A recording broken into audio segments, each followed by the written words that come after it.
biz aslında araya girmeden önce geniş bir çerçeve çizmiş olduk aslında. Siz de takip etmişsinizdir büyük ihtimal.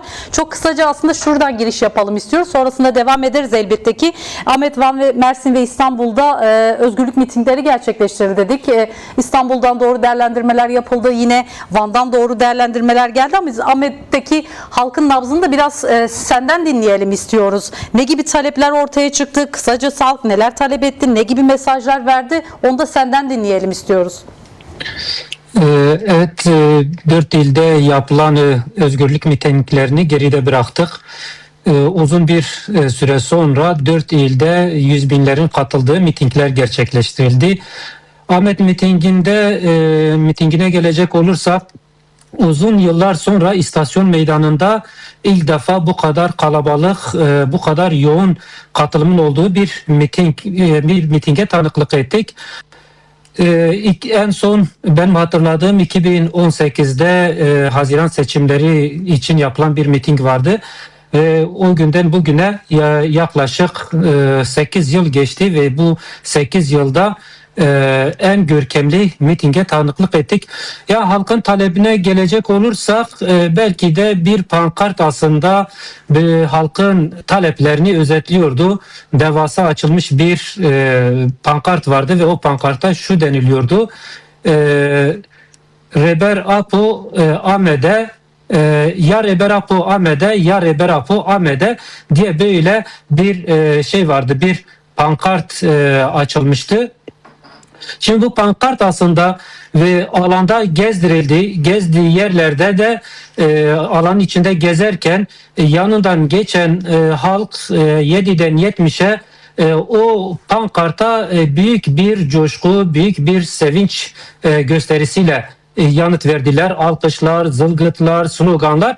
Yani şu, halk artık Kürt Halk Önderi Sayın Abdullah Öcalan'ı fiziki olarak kendi arasında görmek istiyor. En temel talebi bu. Ve bunu mitingde de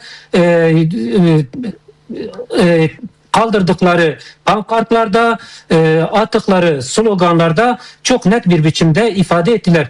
On binlerce kişi bir anda Biji Serok Apo sloganları attılar. O istasyon meydanı gerçekten bu sloganlarla adeta inledi.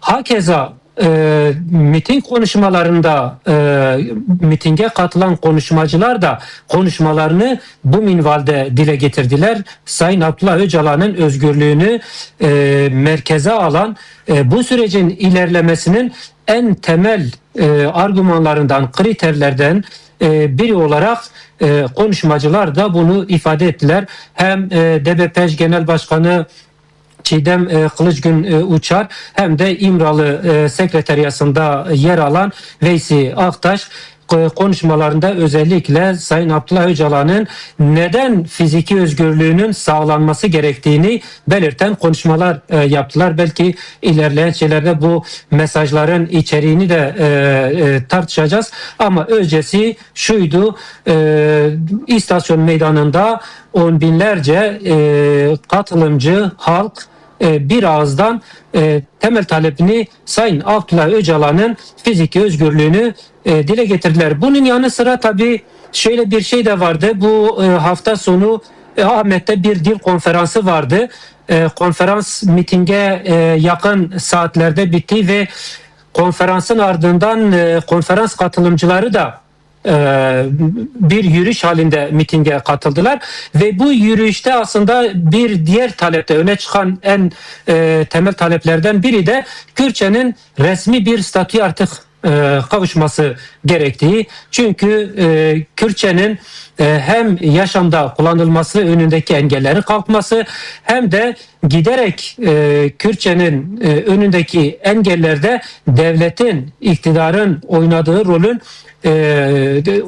rol de dile getirildi ve bu artık bu engellerin ortadan kaldırılması gerektiği, bir dilin, Kürtçenin daha yaygın bir şekilde kullanabilmesinin önünün açılabilmesi için resmi olarak Kürtçenin bir statüye kavuşma talepleri vardı. Yine diğer tarafta Kürt halkının kültürel talepleri var, kültürel hak talepleri var.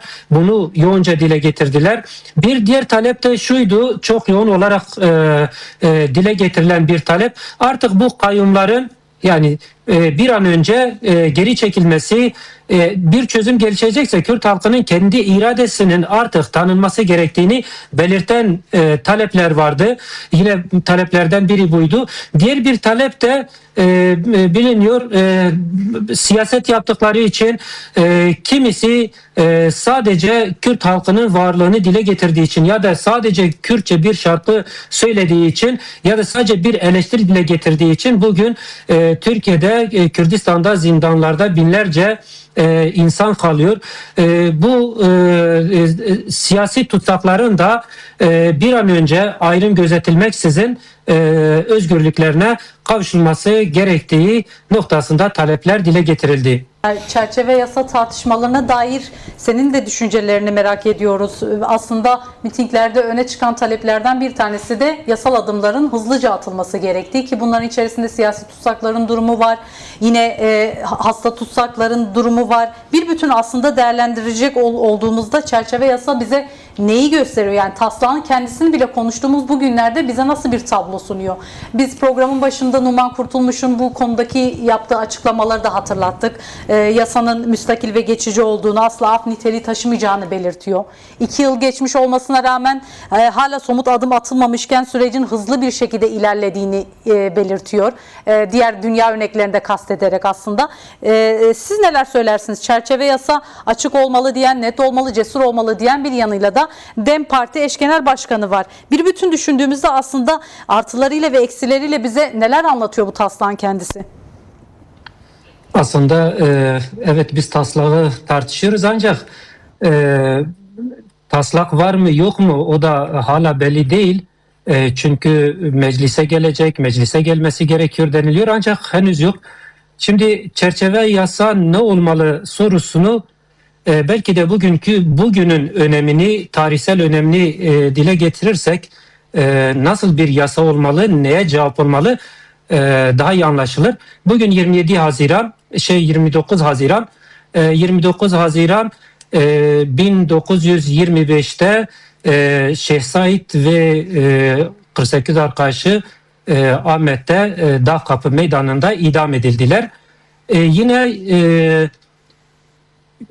ondan uzun bir süre sonra 84 yıl sonra 1999'da 29 Haziran'da Kürt Halk Önderi Sayın Abdullah Öcalan'a mahkeme idam cezası verdi. Yani aradan 84 yıl geçiyor ve devletin bu konudaki tutumu değişmiyor. Yani Kürt halkının taleplerini, Kürt halkının varlığının tanınması gerektiğini, Kürt halkının bir halk olarak haklarının garanti altına alınmasını talep edenlere karşı devletin sergilediği tutum bu. Yani 1925'te bunu dile getiren, Kürt halkının haklı mücadelesini dile getiren Şeyh Said ve arkadaşları idam ediliyor ve dediğim gibi aradan 84 yıl geçiyor.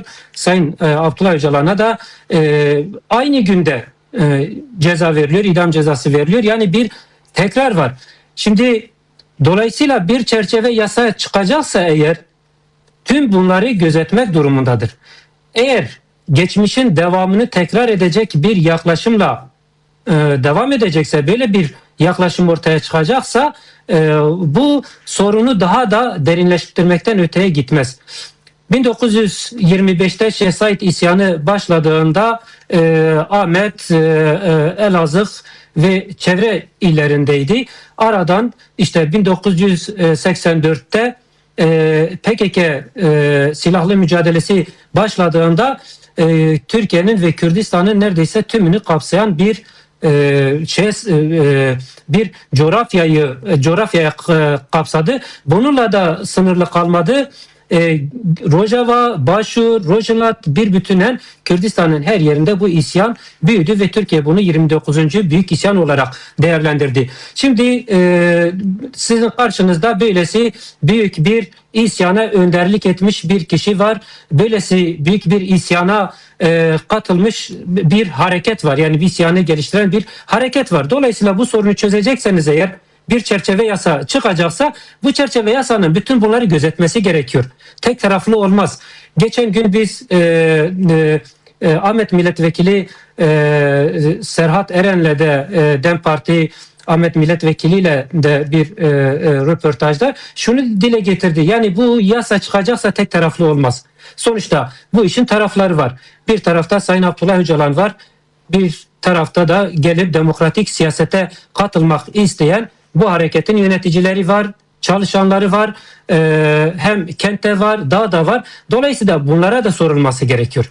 Bu çerçeve yasanın bütün bunları kapsaması gerekiyor. Ancak dediğim gibi biz bunu tartışıyoruz, niteliklerini de tartışıyoruz. Fakat gelecek mi, gelmeyecek mi noktası da henüz belli değil. Çünkü daha öncesinden Ramazan bayramından sonra denildi. Ondan sonra Kurban Bayramı'ndan sonra denildi. Şimdi önüne işte NATO toplantısı var. NATO toplantısından sonra meclise getirilecek deniliyor. Dün Ahmet mitinginde DBP eş genel başkanı Sayın Kılıçgün Uçar da ifade etti. Dedi ki Sayın Cumhurbaşkanı bu işi hızlandıralım diyor. Meclis Başkanı bu işi hızlandıralım diyor. AKP'li yetkililer de milletvekilleri de diyor hızlandıralım. Peki bunu meclise getirecek olan kimdir? Kim meclise getirecek? Şimdi ortada böylesi bir sorun da var. Aslında bu yasa, çerçeve yasanın niteliklerini daha önceki görüşmelerde Sayın Abdullah Öcalan dile getirmişti. Yani birincisi kök yasa niteliğini taşıması gerekiyor. Kendisinden sonra yani bu yasa bir sonraki adımda atılacak adımları, çıkarılacak yasal adımların bir ön hazırlayıcısı, yani bunun yol göstericisi olması gerekiyor. Diğer ikinci bir hususu da bu yasanın artık bu süreci bir yasal çerçeveye kavuşturması gerekiyor. Bir önceki gün İmralı Sekreteriyası'nda yer alan Veysi Çetin Arkaş Mersin'de şunu dedi: 35 gündür Sayın Abdullah Öcalan'la bir görüşme yapılamıyor. Yanılmıyorsam geçen hafta DEM Parti'de İmralı heyeti bu hafta için görüşme yapılacak denmişti. Ancak onda da henüz bir gelişmeye dair henüz bir açıklama yapılmadı ve Çetin Artaş şunu söyledi: yani böyle bir müzakere olur mu? Çünkü bu sürecin aktörleri, yani bu süreç nasıl yürüyecek, bir yasal çerçevesi yok. Diğeri üçüncü olarak yani bu sürecin aktörlerinin statülerinin belirlenmesi.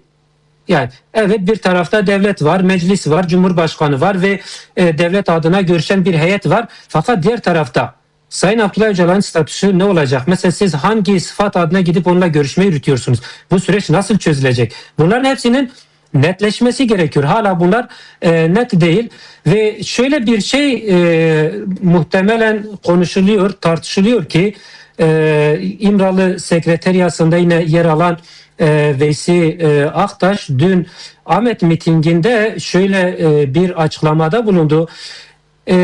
Eğer tek yanlı bir yasa hazırlanıyorsa veya içeriği teslimiyet olarak ortaya çıkabilecek bir yasa olarak tasarlanıyorsa baştan söyleyelim, bu böyle yürümez dedi. Ve demek ki şöyle bir şey, kulislerde böyle bir şey tartışılıyor muhtemelen. İktidar kendince bu yasayı çıkarırken olabildiğince Kürt Özgürlük Hareketi'nin artık mücadele etme azminin, mücadele etme zemininin kalmadığını ve bu noktada teslimiyeti kabul ettiğini, bundan dolayı böyle bir yasa çıkardığını kamuoyuna yansıtmak istiyor. Böyle bir yasa hazırlığı içerisinde böyle bir şey var, böyle bir izlenim var, tartışmalar var, kulislerde böyle tartışmalar var.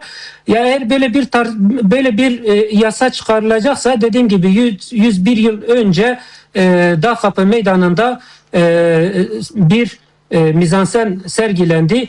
101 yıl sonra Kürt halkı buna izin vermez. En azından onun örgütlü mücadelesi, verdiği emek, verdiği bedel dün ve önceki gün 4 ayrı yerde katılan yüz binler aslında biz bunu kabul etmeyeceğiz. Bize böyle bir şeyle önümüze gelmeyin.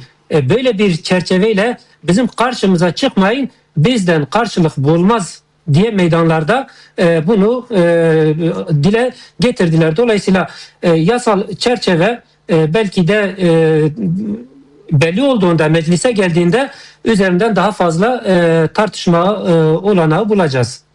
Değerli Akıncı ile devam edelim. Değerli Akıncı, aslında Ebru Güney'a Türkiye nereye kadar ihlaller ülkesi olarak kalmaya devam edecek dedik. Süreçte tam bunun için bir fırsat değil mi bu ihlallerin ortadan kaldırılması için diye sormuştuk. Belki de birkaç hatırlatmayı yaparak bu soruyla devam etmekte fayda var. Biliyorsunuz geçtiğimiz haftanın dikkat çeken gelişmelerinden biri de Ankara Cumhuriyet Başsavcılığı'nın yürütmüş olduğu soruşturmaydı ve çok sayıda kişiden 75'in tutuklandığını gördük. Tabii bu tam da Cumhuriyet'in demokratikleştirilmesine duyulan ihtiyacı konuştuğumuz böylesi bir günde böyle bir tabloyla karşılaşıyor olmayı nasıl yorumlamak gerekir? Çünkü sürecin gölgesinde hukuk, demokrasi, insan hakları boyutu bir yanıyla da ihlal edilmeye devam ediyor. Hatırlayalım, çeşitli kesimlere yönelen baskı halini görelim. Belki de hatırlatmakta fayda var. Bugün işte açlık grevindeki öğretmenlere yapılanlardan tutalım, gazetecilere yönelen baskı hali, farklı kimlikten olanların yılda bir yapmak istedikleri yürüyüşlere dönük polisin şiddeti, mitinglerdeki provokatörlerin aslında bir şeyler yapmaya çalışması, bir bütün aslında devreye girmesi gereken soru tam da aslında bu değil mi? Türkiye halklarla ne zaman ve nasıl barışacak? Yani o sorunun cevabı Kürt sorununa yaklaşımla ilgilidir. Kürt sorunu demokratikleşme dışında çözülemez. Bir tarafta ben bu sorunun aktörleriyle görüşürüm. Gerekirse bazı yasal adımlar da atarım ama diğer tarafta keyfimce istediğim kişileri de cezaevine atarım, tutuklarım, insan haklarını askıya alırım yaklaşımı sürdükçe Türkiye barış dolu, demokrasi dolu, özgürlükler dolu günleri görmesi zordur. Nitekim 100 yıllık sürecine baktığımızda, 100 yıllık tarihine baktığımızda bunun sorunun temelinde demokratikleşme olduğunu görüyoruz. Şöyle bir şey var, bu süreçte bu operasyonlar bir şekilde bu sürecin de akamete uğramasına zemin oluyor.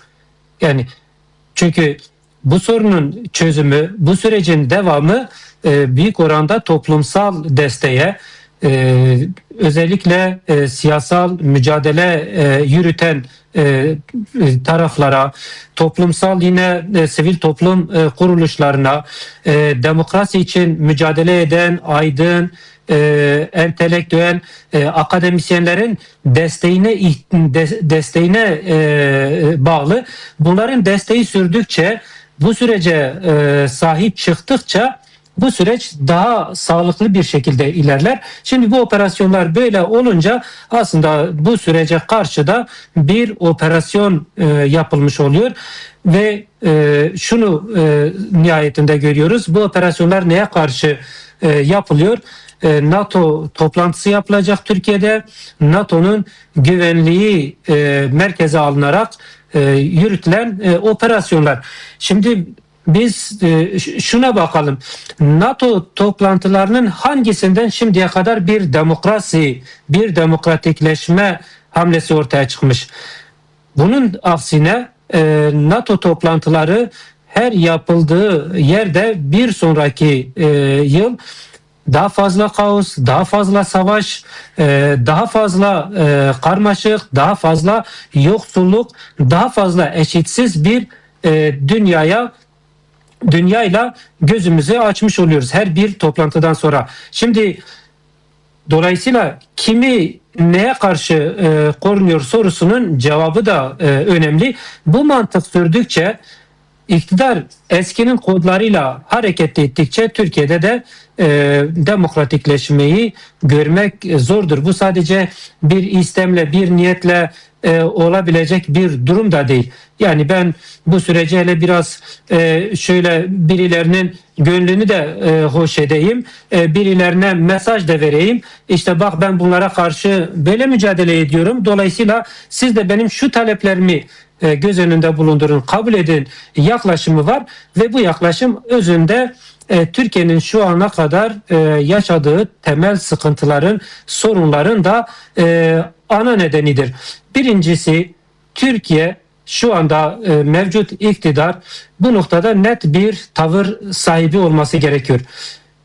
Kürt sorununa yaklaşımla muhalefete yaklaşım birbirinden ayrılamaz. Yani ben muhalefete operasyon yapacağım, ben onları gözaltına alacağım, onları tutuklayacağım, yeri geldiğinde darp da edeceğim ama siz bir kenarda durun, siz karışmayın, biz şu anda zaten bir barış var, bunu devam ediyoruz. Bu yaklaşım kabul edilecek bir yaklaşım değil. Böyle bir yaklaşımla değil Kürt sorunu, Türkiye'deki en küçük bir ekonomik sorun bile, en küçük bir mali sorun bile, bir bilimsel sorun bile çözülemez. Kaldı ki karşımızda devasa bir halkın sorunu, bir ülkenin demokratikleşme sorunu var. Dediğim gibi temel yaklaşımı demokrasi bilinci olması gerekiyor. Demokrasiye inancın olması gerekiyor. Gerçekten demokrasiye bir inanç var mı?